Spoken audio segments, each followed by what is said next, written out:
اعوذ باللہ من الشیطان الرجیم بسم اللہ الرحمن الرحیم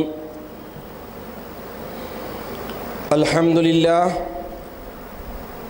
للہ نحمدہ ونصلی علی رسولہ الکریم والمہدی الموعود علیہ الصلاة والتسلیم وعلی آلہما واصحابہما اجمعین اما بعد فقال اللہ سبحانہ وتعالی فی القرآن المجید والفرقان الحمید فاعوذ باللہ من الشیطان الرجیم بسم اللہ الرحمن الرحیم انما یعمر مساجد اللہ من آمن باللہ والیوم الآخر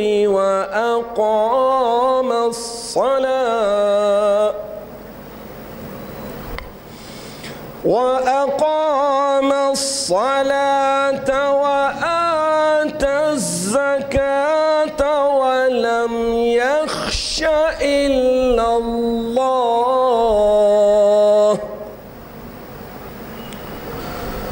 فعسى أولئك أن يكونوا من المهتدين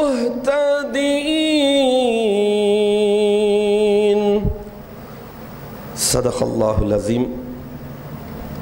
سورہ توبہ آیت نمبر 18۔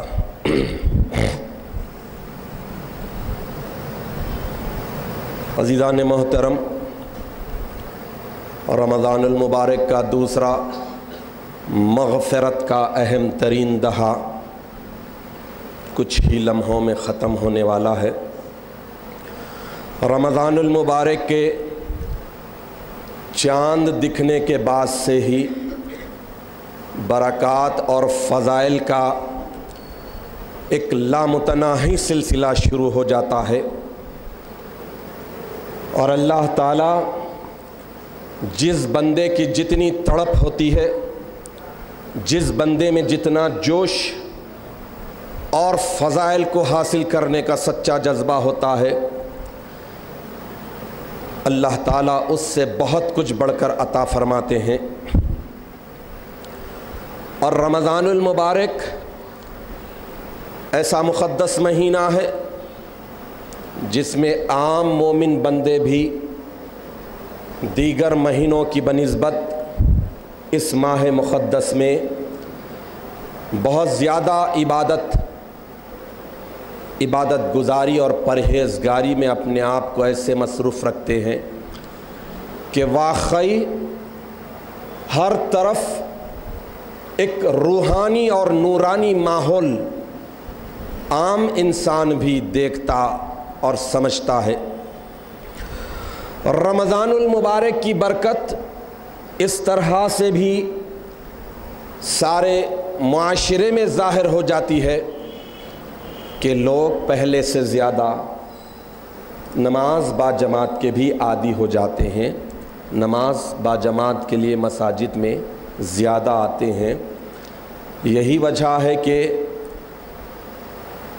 ہر مبلغ، ہر مخلص رمضان المبارک کے اختتام پر سب سے درخواست یہی کرتا ہے کہ جس طرح رمضان المبارک میں مساجد کو آباد کیے عبادتوں کے ساتھ، نمازوں کے ذریعے اسے پھر سے ویران ہونے سے بچائیے، یہ ہر کوئی کرتا ہے۔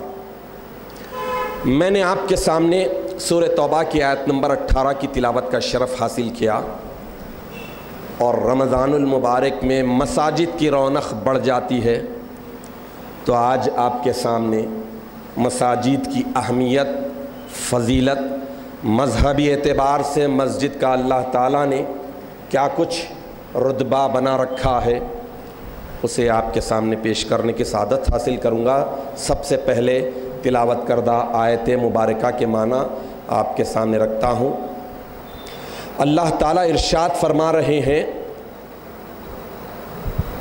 کہ انما یعمر مساجد اللہ الی آخرہ، یعنی بے شک اللہ کی مساجد کی آباد کاری، بسانے اور اس کو آباد کرنے کا تو انہی کے حصے میں ہوتا ہے جو اللہ پر اور قیامت کے دن پر ایمان رکھتے ہیں، نمازوں کے پابند ہوتے ہیں، زکوٰۃ ادا کرتے ہیں، اللہ کے سوا کسی سے نہیں ڈرتے۔ توقع ہے کہ یہی لوگ یقیناً ان قریب ہدایت یافتہ ہو جائیں گے۔ تو اس آیت شریفہ میں اللہ تعالیٰ سب سے پہلے یہ بتا رہے ہیں کہ مساجد کو آباد کرنے، مساجد کو بسانے کا جذبہ کس میں ہوتا ہے اور کس کے نصیب میں، کس کے حصے میں آباد کاری آتی ہے، بسانا آتا ہے مساجد کو۔ تو اس کے لیے اللہ تعالیٰ نے دو تین نمایاں خصوصیات، دو تین نظر آنے والی خوبیوں کو اور کوالٹیز کو بتا رہے ہیں۔ پہلے یہ بتا رہے ہیں کہ من آمن باللہ، وہی لوگ مساجد کو آباد کرتے ہیں، بساتے ہیں اور مساجد سے محبت کرتے ہیں جو اللہ پر ایمان رکھتے ہیں۔ من آمن باللہ، اللہ پر ایمان رکھتے ہیں۔ دوسری صفت یہ بتا رہے ہیں، دوسری کوالٹی، کہ اس دنیا کو ہمیشہ کی جگہ نہیں سمجھتے، اس دنیا کو مسافر خانہ اور گیسٹ ہاؤس سمجھتے ہیں۔ والیوم الآخری، اور آخرت کے دن پر بھی سچا ایمان ہوتا ہے اور اسی ایمان کی وجہ سے اس دنیا کو مسافر خانہ سمجھتے ہیں۔ تیسری کوالٹی یہ ہے کہ وہ اقام الصلاۃ، خاص طور پر نماز کو وقت پر قائم کرتے ہیں، آداب اور شرائط کے ساتھ۔ جو نماز کا حق ہے ویسے نمازی بن کر مساجد کو آباد کرنے والے، انہی کے اس حصے میں مساجد کو آباد کرنے کی بڑی خوبی لکھی جاتی ہے، ان کے ہی حصے میں آتی ہے مساجد کو آباد کرنا۔ چوتھی خوبی یہ ہے کہ وہ زکوٰۃ دیتے ہیں، مال کی زکوٰۃ، جسم کی زکوٰۃ، اخلاق کی زکوٰۃ، ہر ایک کی زکوٰۃ ادا کرتے ہیں۔ اور وَلَمْ يَخْشَ إِلَّا اللَّهُ، خاص پانچویں صفت یہ ہے، پانچویں صفت یہ ہے کہ وہ نہیں ڈرتے، وَلَمْ يَخْشَ، ہرگز نہیں ڈرتے، إِلَّا اللَّهُ، صرف اللہ سے ڈرتے ہیں، تو صرف اللہ سے ڈرتے ہیں۔ اللہ تعالیٰ ارشاد فرما رہے ہیں کہ ایسے لوگوں کو فَعَسَىٰ أُولَٰئِکَ، ان قریب ایسے لوگ یقیناً یکونوا من المہتدین، ہدایت یافتہ لوگوں میں سے ہو جائیں گے، یعنی آخرت میں اللہ تعالیٰ انہیں ہدایت یافتہ لوگوں میں بناتے ہیں۔ محتدین کون ہوتے ہیں، اس کے لیے لغات القرآن کے ایک معنی آپ کے سامنے رکھ دیتا ہوں، تو آپ کو اور ہم کو اللہ کا شکر بجا لانا چاہیے کہ اس اعلیٰ قوم سے ہمارا تعلق ہے جو محتدین ہیں۔ لغات القرآن میں محتدین کے معنی، محتدین اہتدا، ہدا، ہدایت، اسی سے مہدی بنا ہے، اسی سے ہادی بنا ہے، اسی سے محتدین، محتدی آیت شریفہ میں آیا ہے محتدین۔ تو محتدین کے معنی لغت میں جو بتائے گئے ہیں، ذرا کان کو کھول کر غور سے سماعت فرمائیے کہ محتدین وہ ہوتے ہیں جو اللہ کا نور اللہ ہی کے نور سے دیکھنے والے، اللہ کا نور اللہ ہی کے نور سے دیکھنے والے محتدین ہوتے ہیں۔ تو اللہ تعالیٰ پانچ کوالٹی بیان کر کے جو مساجد آباد کرنا جن کے نصیب میں لکھا جاتا ہے، آخر میں بتا دیا کہ یہ محتدین ہوتے ہیں۔ الغرض مذہب اسلام نے نماز کی ادائیگی کی، خاص طور پر نماز کی ادائیگی اور مذہبی طور پر جتنی عبادتیں اللہ کے تقرب کے لیے ایک گوشے عافیت میں پرسکون جگہ پر ادا کرنے کے لیے مساجد کی اہمیت کو، فضیلت کو بیان کیا ہے اور جامع انداز میں بتا دیا ہے۔ یہود و نصارہ بھی مساجد بناتے تھے، ان کے بھی سجدے گاہ تھے، ان کے بھی محراب تھے، لیکن وہ مساجد کو ایسی ایکٹیویٹیز کا ذریعہ بنا دیے جو سجدہ گاہ ہے، یعنی جہاں پر سجدہ کیا جاتا ہے اسے مسجد کہتے ہیں، جہاں پر مسجود یعنی جس کو سجدہ کیا جا رہا ہے اس کا گھر، اسے مسجد کہتے ہیں۔ تو اس مساجد کو یہود و نصارہ نے انتہائی اہانت کے ساتھ، توہین کے ساتھ دوسری ایکٹیویٹیز کا ذریعہ بنا دیا تھا، مذہبی انداز میں گناہوں کا اڈا بنا لیا تھا. لیکن اسلام نے بتا دیا کہ زمین کی بہترین پلیس، بہترین پارٹ آف ارتھ، وہ حصہ زمین کا جو سب سے زیادہ متبرک ہوتا ہے، مقدس ہوتا ہے، وہ مسجد. اب مسجد کی تعمیر مسجد یعنی مسجد کو آباد کرنا، مسجد کو بسانا، اس کی دو قسمیں ہیں. ایک ہے مسجد عینی اور ایک ہے مسجد معنوی. مسجد عینی کا مطلب یہ ہے کہ دنیا میں یعنی نظر آنے والی مادی دنیا میں زمین پر اللہ کی عبادت اور بندگی بجا لانے کے لیے ایک پاک حصے کو عبادت گاہ قرار دے کر، مسجد قرار دے کر تعمیر کرنا، یہ مسجد عینی ہے. اور مسجد معنوی لغوی اعتبار سے، معنوی اعتبار سے ہر نماز میں مسجد کو نماز با جماعت سے آباد کرنا، اسے مسجد معنوی کہتے ہیں. حضور اکرم نبی مکرم صلی اللہ تعالیٰ علیہ وسلم جب تک مکۃ المکرمہ میں تھے، آپ اور آپ کے اصحاب کرام جو گنے چنے تھے، 14 سے بھی کم تھے، جب نماز کی ادائیگی کے لیے مکۃ المکرمہ میں کعبۃ اللہ شریف کے قریب جاتے تھے، چھپ چھپ کے گھروں میں بھی نماز پڑھی گئی، کعبۃ اللہ شریف میں بھی نماز پڑھی گئی. لیکن مسجد کا حکم مدینہ طیبہ پہنچنے کے بعد، ہجرت کے بعد ملا. تو مدینہ طیبہ جب حضور اکرم صلی اللہ تعالیٰ علیہ وسلم مدینہ طیبہ پہنچے تو سب سے پہلے آپ نے، ہر مدینے کا انصار یہ چاہتا تھا کہ آقائے دو جہاں رسالت مآب صلی اللہ تعالیٰ علیہ وسلم کے مبارک قدم میرے گھر پڑے اور میں انہیں اپنا مہمان بناؤں. ہر ایک کی تمنا یہی تھی، بلکہ زمین کا خطہ خطہ، ٹکڑا ٹکڑا ترس رہا تھا کہ آپ کا مبارک قدم، آپ کا گھر، آپ کی نماز کی جگہ میں بن جاؤں. لیکن اللہ تعالیٰ نے دو یتیم بھائیوں کو، سہل اور سہیل، یہ دو کمسن بھائی تھے، ان کی جگہ کو منتخب کیا تھا. تو ناقہ، جس اونٹنی پر آقائے دو جہاں علیہ الصلاۃ والتسلیم مدینہ طیبہ کے مقدس شہر میں داخل ہوئے، جسے پہلے یثرب کہا جاتا تھا، تو وہاں پر حضور اکرم صلی اللہ تعالیٰ علیہ وسلم ہر آرزومند کو بتا دیے کہ ناقہ اللہ کے حکم سے جہاں رکے گی میں وہیں پر اپنا قیام کروں گا، وہیں پر مسجد بنے گی. تو چنانچہ یہ دو یتیم بھائیوں کی جگہ لیے اور وہاں پر مسجد نبوی تعمیر کی گئی. اور مسجد نبوی ایسی مقدس ترین دنیا کے مساجد میں، کعبۃ اللہ شریف کے بعد اس مسجد کو جو فضیلت حاصل ہے کسی اور مسجد کو نہیں ہے.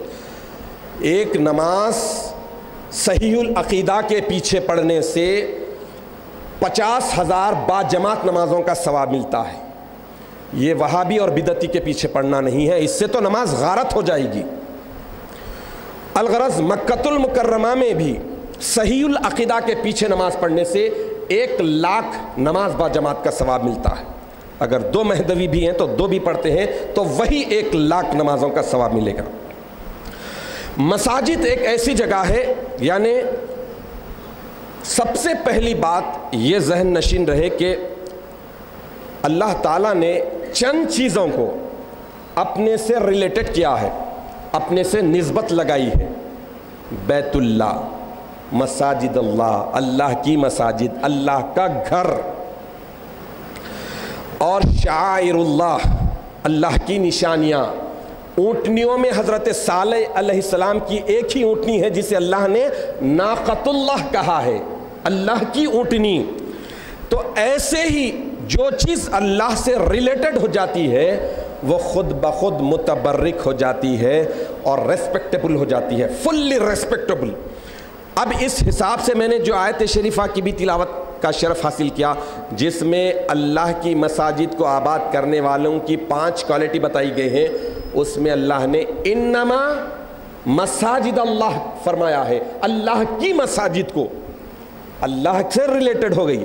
تو اب اس حساب سے بہرحال مساجد اللہ کی ہونے کی وجہ سے ہی متبرک ہو گئی. آدم علیہ السلام سے لے کر خاتم النبیین صلی اللہ تعالیٰ علیہ وسلم تک مساجد بنتی رہی، اور مساجد کا یہی حرمت، یہی تقدس، یہی احترام، یہی پاکیزگی رہی ہے۔ اور یہ بھی بتایا گیا ہے کہ مساجد ایمان والوں کے لیے خلوں کے مانند ہے۔ خلے، جس طرح خلا چار طرف سے محصور ہوتا ہے، سیکیور ہوتا ہے، بند ہوتا ہے، دشمن آسانی سے حملہ نہیں کر سکتا، دشمن کے حملے سے بچنے کے لیے خلوں میں سیکیورٹی کے وہ نظام ہوتے ہیں، جیسا کہ آج کل کے دور کے حساب سے دیکھ لیجیے آپ کہ مختلف سیکیورٹی کے حساب سے کوئی چیز کو جب انتہائی سیکیورٹی زون بنا دیا جاتا ہے تو وہاں پر ہر طرح کی جدید ٹیکنالوجی کو استعمال کر کے تاکہ دشمن زمین سے بھی اور آسمان سے بھی کہیں سے بھی حملہ نہ کرے۔ تو مساجد بھی یعنی ایمان والوں کے لیے خلے ہیں، اور خلے پر سب سے پہلے حملہ کرتا ہے شیطان۔ شیطان سے بچنے کے لیے اللہ تعالیٰ نے یہ خلے بنائے ہیں۔ اس لیے مساجد کے تعلق سے آیا ہے کہ مساجد کو بلند بناؤ، اور مساجد کو بہت ہی متبرک بتایا گیا ہے، مساجد کو مبارک بتایا گیا ہے، اور مساجد میں آنے والوں کو بھی مبارک قرار دیا گیا ہے۔ مساجد کی حرمت کے تعلق سے، اس کی تعظیم کے تعلق سے، ریسپیکٹ اور عزت کے تعلق سے ایک حدیث شریف آپ کے سامنے رکھتا چلوں۔ اللہ کے رسول صلی اللہ تعالیٰ علیہ وسلم ارشاد فرماتے ہیں کہ حب المساجدی من الایمان، مساجد کی محبت ایمان سے ہے۔ مطلب مسجد دکھی ہاتھ پھیر دے رہے ہیں، یہ نہیں، بلکہ مسجد جس لیے بنائی گئی ہے عبادت کے لیے، سجدے کے لیے، مسجود یعنی جسے سجدہ کیا جا رہا ہے اس کا گھر ہے، تو کتنا احترام ہو، کیسی عبادت ہو، اس لیے بتایا گیا کہ حب المساجد من الایمان۔ صحابہ کرام رضوان اللہ علیہم اجمعین نے ایک موقع پر حضور اکرم صلی اللہ تعالیٰ علیہ وسلم سے عرض کیا کہ یا رسول اللہ، ہمارے ایک ساتھی حضرت عبداللہ ابن مسعود ایسے ساتھی ہیں، ہم جب دیکھتے ہیں یہ مسجد میں رہتے ہیں، جب ہم انہیں دیکھتے ہیں مسجد میں رہتے ہیں، مسجد سے چمٹ کر رہتے ہیں، مسجد کو کبھی چھوڑتے نہیں۔ تو اللہ کے رسول صلی اللہ تعالیٰ علیہ وسلم ارشاد فرمایا کہ اس کا ایمان کامل ہو گیا۔ کس کا؟ حضرت عبداللہ ابن مسعود کا۔ تو مطلب مسجد میں انسان رہتا ہے تو خود بخود عبادتوں میں مصروف رہتا ہے۔ اور پچھلے زمانے میں ہم نے اپنے بچپن میں دیکھا کہ اس مسجد کو کبھی لاک نہیں پڑتا تھا، رات کے 2 بجے بھی آتے تھے، چونکہ ہمارے اپنے بچپن میں لڑکپن میں اس مسجد کے صحن میں سوتے تھے، تو 2 بجے رات کو بھی کوئی آتا انجان آدمی اور آ کر نماز عبادت کر لیتا، ہم اس کے چہرے بشرے سے بھی واقف نہیں، شناسا نہیں کہ یہ کون ہے، کہاں کا ہے، کدھر کا ہے، آتا تھا۔ لیکن آپ کو بتاتا چلوں کہ یہ کیوں ہوتا تھا، اب کیوں بند ہو گیا، اب لاک ڈالنے کی نوبت کیوں آ رہی ہے؟ میٹیریل بہت بڑھ گیا ہے، چور چکے ہوئے، اور اس سے بڑھ کر یہ کہ لوگوں کا ٹیسٹ بدل گیا ہے، راتوں میں دوسری لغویات میں رہ رہے ہیں، دوسری مصروفیات میں رہ رہے ہیں، ورنہ مجھ سے معمر بہت سے حاضرین میں موجود ہے، ابھی تو ہم ان کے سامنے بچے ہیں، ہم اپنی آنکھوں سے دیکھے ہیں کہ مساجد میں 2 بجے رات کو 3 بجے رات کو لوگ آتے ہیں اور عبادت کرتے، خاموشی سے چلے جاتے، پتہ بھی نہیں چلتا۔ بعض لوگ ایسا ہوتا نمازوں کے بعد آتے، جھاڑو جھٹکا کر کے چلے جاتے، پتہ بھی نہیں چلتا کس نے جھاڑا۔ یہ کیوں ہوتا؟ ایک حدیث آپ کے سامنے رکھتا چلوں تو آپ کو اندازہ ہو جائے گا کہ مساجد کی حرمت کیا ہے، مساجد کیا ہے۔ آج سے اعتکاف بھی بیٹھا جانے والا ہے، اس لیے مساجد کی فضیلت کو آج بیان کرنے کی سعادت حاصل کی جائے۔ اللہ کے رسول صلی اللہ تعالیٰ علیہ وسلم ارشاد فرما رہے ہیں کہ من مشى الى المساجد في الليل كتب الله تعالى بكل خطوة 10,000 من حسنة۔ اللہ کے رسول صلی اللہ تعالیٰ علیہ وسلم ارشاد فرما رہے ہیں کہ جو کوئی رات کی تاریکی میں مساجد کی طرف جاتا ہے، کتب اللہ تعالیٰ، تو اللہ تعالیٰ لکھ دیتے ہیں، بکل خطوۃ، اس کے ہر قدم اٹھنے والے قدم پر کیا لکھتے ہیں؟ عشرۃ آلاف من حسنہ، نیکیوں میں سے 1000 نیکیاں، سوری معافی چاہتا ہوں، 10,000 نیکیاں، عشرۃ آلاف، الف کہتے ہیں 1000 کو، آلاف 1000، عشرہ 10,000 نیکیاں لکھ دیتے ہیں۔ کون؟ اللہ تعالیٰ۔ رات کی تاریکیوں میں مسجد کی طرف آ رہے ہیں، 5 وقت کی نمازوں کا ذکر نہیں ہے، 5 وقت کی نماز تو آ رہے ہیں، لیکن رات کی تاریکی میں جا رہے ہیں، بتایا جا رہا ہے کہ اللہ تعالیٰ لکھے۔ اور کیا ہوتا؟ ایک ہی فائدہ نہیں، ایک فائدہ نہیں، دوسرا فائدہ سنیے، وَمَحَا عَنْهُ مِثْلَهَا سَيِّئَةً، اور اتنے ہی یعنی عشرۃ آلاف، 10,000 محا، مٹا دیتے ہیں، دھو دیتے ہیں، ختم کر دیتے ہیں۔ کیا کرتے ہیں؟ اتنے ہی برائیوں کو جو رات کی طرف آتا ہے، نیکیاں بھی اکاؤنٹ میں، برائیاں بھی دھلے جا رہے ہیں۔ رکیے ابھی نہیں، اور ایک ہے، اللہ کے رسول فرماتے وَرَفَعَ لَهُ مِثْلَ دَرَجَةٍ، اور اتنے ہی یعنی 10,000 درجے اللہ تعالیٰ بلندی عطا کرتے ہیں۔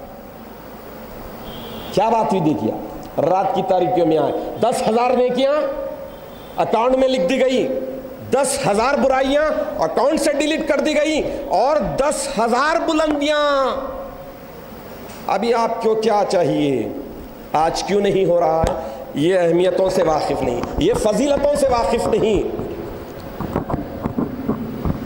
اور اس وجہ سے آدمی یہ سمجھ رہا ہے کہ بھائی کہاں جائے، کیا کرے، گھر میں پڑھ لے۔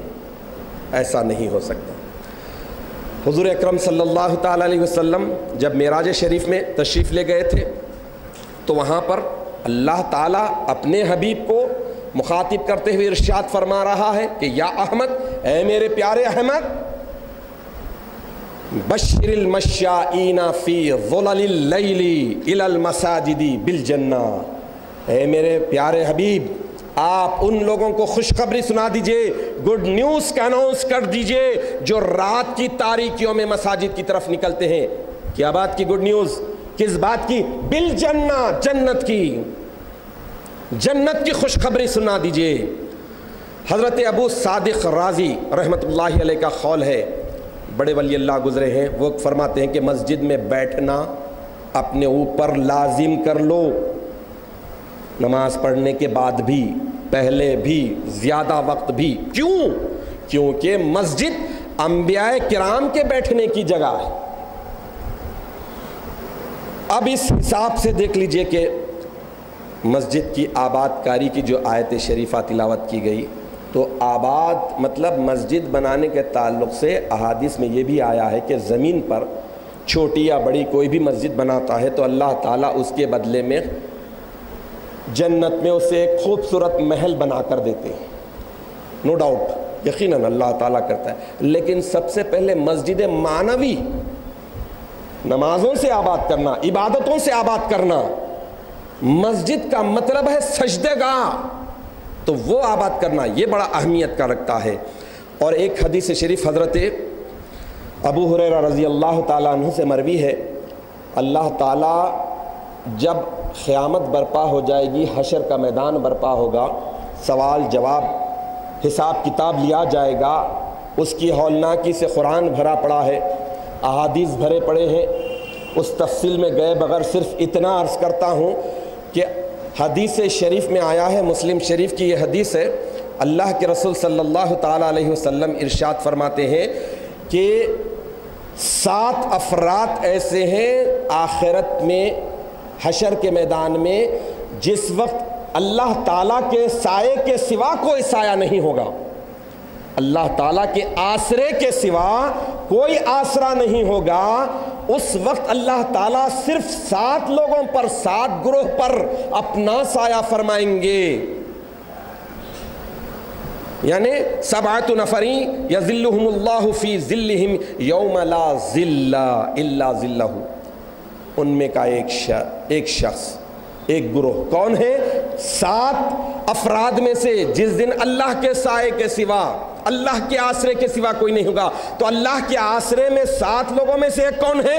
رجل قلب معلق فی المساجد، وہ شخص جس کا دل مسجد میں اٹکا ہو، جس کا دل مسجد میں ہے، نکلا پھر نہیں بھائی مسجد میں جائیں گے، چلو تھوڑا وقت لگائیں گے، بیٹھیں گے، عبادت کریں گے، کب پتہ نہیں ہمارے مشنری کا سوئچ آف ہو جائے اور ہم خبر کی غذا بن جائے، لہٰذا ادھر کا کال آنے سے پہلے چلو مسجد میں جاتے ہیں۔ تو ایسا انسان اللہ کے گھر میں تو اللہ کے گھر میں آنے کے بھی آداب ہیں۔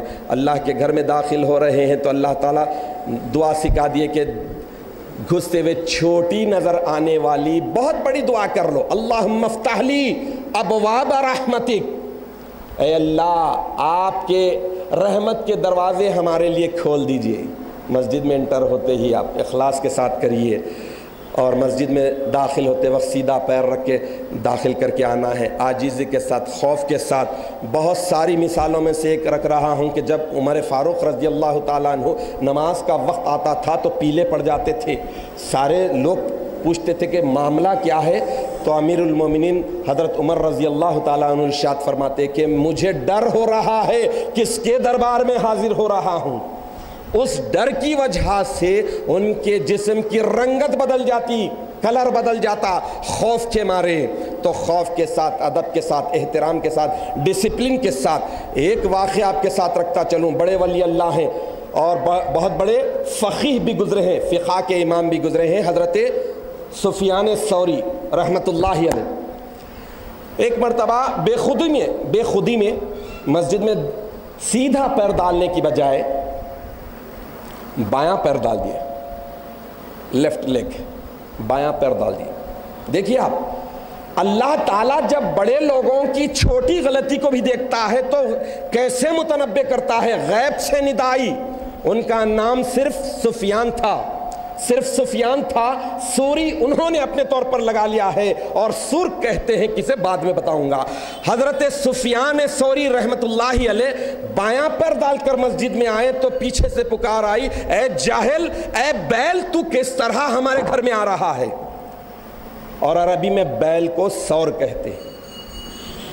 انہیں اتنا پسند آ گیا، اپنے نام کا جز بنا لیے، کیونکہ ولی اللہ تھے، امام تھے، فقیہ تھے۔ تو اس حساب سے بڑے ہی احتیاط کے ساتھ، ادب کے ساتھ داخل ہونا ہے۔ اور مسجد کی آباد کاری کے اس کے تعلق سے میں مختصراً اور عرض کرتا چلوں کہ حضرت تمیم داری رحمت رضی اللہ تعالیٰ عنہ ایک صحابی گزرے ہیں، آقائے دو جہاں رسالت مآب صلی اللہ تعالیٰ علیہ وسلم سے بے پناہ محبت، فخر و فاخر کچھ بھی نہیں۔ مسجد نبوی میں خندل لائے، کینڈل کہنا چاہیے، خندل لا کر لگائے مسجد میں روشنی ہونے کے لیے۔ تو حضور اکرم صلی اللہ تعالیٰ علیہ وسلم اتنے خوش ہوئے، اس کے بعد ارشاد فرمائے کہ تم نے ہماری مسجد کو روشن کیا، اللہ تعالیٰ تمہارے دل کی مسجد کو روشن اور منور کر دے۔ اس کے بعد جو آگے بشارت دی وہ بڑی خاص بات ہے۔ آقائے دو جہاں علیہ السلام تمیم داری رضی اللہ تعالیٰ عنہ کے صرف مسجد میں خندل لگانے پر بشارت دے رہے ہیں، اے تمیم داری، اگر مجھے لڑکی ہوتی تو میں تیرے نکاح میں دیتا۔ کتنی بڑی بات تھی۔ تو اس حساب سے مساجد کو بہت ہی احترام کے ساتھ رکھنا چاہیے، ادب کے ساتھ رکھنا چاہیے، خوف اور ڈر کے ساتھ رہنا چاہیے۔